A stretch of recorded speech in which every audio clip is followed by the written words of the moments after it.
Hi friends, మీకు ఈరోజు అయితే నెయ్యి ఏ విధంగా రెడీ చేసుకోవాలో చెప్తానండి. సో ఈ వీడియో ఎక్కడ స్కిప్ చేయకుండా చివరి వరకు అయితే చూడండి. అదేవిధంగా మా ఛానల్ని కొత్తగా చూస్తున్న వాళ్ళు సబ్స్క్రైబ్ చేసుకోవడం అస్సలు మర్చిపోకండి. సో నాకు వచ్చేసి ఇది 1 మంత్ తీసి పెట్టిన మీగడ అనమాట. నేను మీగడ ఎలా తీస్తానంటే ఫస్ట్ పాలైతే వేడి చేసుకోవాలండి. సో అది పాలు వచ్చేసి ఒక 5 మినిట్స్ అట్లా బాగా మసలనివ్వాలన్నమాట. ఆ తర్వాత చల్లగా అయిన తర్వాత ఫ్రిడ్జ్లో అయితే పెట్టేసుకోండి. అట్లా ఫ్రిడ్జ్లో పెట్టుకుంటే పాల మీద మీగడ మాత్రం చాలా బాగా ఎక్కువ శాతం అనేది వస్తుందన్నమాట. సో నేనైతే అదే విధంగా ఒక 1 మంత్ మీగడ అయితే ఈ బాక్స్లో స్టోర్ చేసి పెట్టాను. సో దానిలో నుంచి హాఫ్ అయితే పక్కకైతే తీసేసాను. ఆ తర్వాత ఇందులో కొన్ని వాటర్ అనేది యాడ్ చేసేసుకొని ఇట్లా ఈ విధంగా బాగా షేక్ చేయాలండి.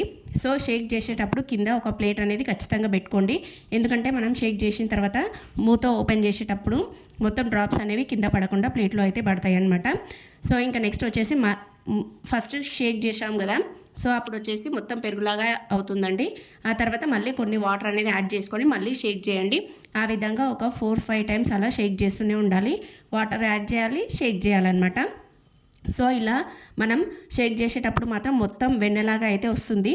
సో దాంట్లో నుంచి ఇంకా చూడండి, అసలు వెన్న మాత్రం ఎంత మంచిగా వచ్చిందో చూడండి. సో దీనిలో నుంచి బాక్స్లో నుంచి వెన్న అనేది మొత్తం సపరేట్ చేయాలన్నమాట. ఈ విధంగా మొత్తం పిండినట్టు చేసేసి నేను ఒక బౌల్లోకి అయితే మొత్తం వెన్న అయితే తీసుకుంటున్నానండి. సో మీరు కూడా అదే విధంగా అయితే తీసేసుకోండి. ఆ తర్వాత నెక్స్ట్ వచ్చేసి ఇంకా స్టవ్ అనేది ఆన్ చేసేసి మనం ఏ గిన్నెలో అయితే నెయ్యి చేసుకోవాలనుకుంటామో డైరెక్ట్ ఆ గిన్నెలోకి తీసేసుకోవాలన్నమాట.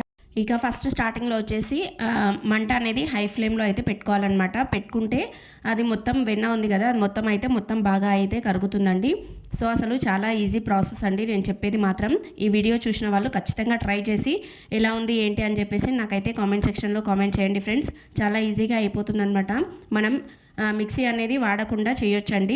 అదే మనం మిక్సీలో వేసి చేసుకున్నాం అనుకోండి, ఆ వెన్న అనేది మొత్తం మిక్సీ అవుతుంది, బయట వైపు మొత్తం అవుతుంది, గిన్నెకి మొత్తం అంటుకుంటుంది. మళ్ళీ అది క్లీన్ చేయాలంటే చాలా టైం అనేది తీసుకుంటుందండి.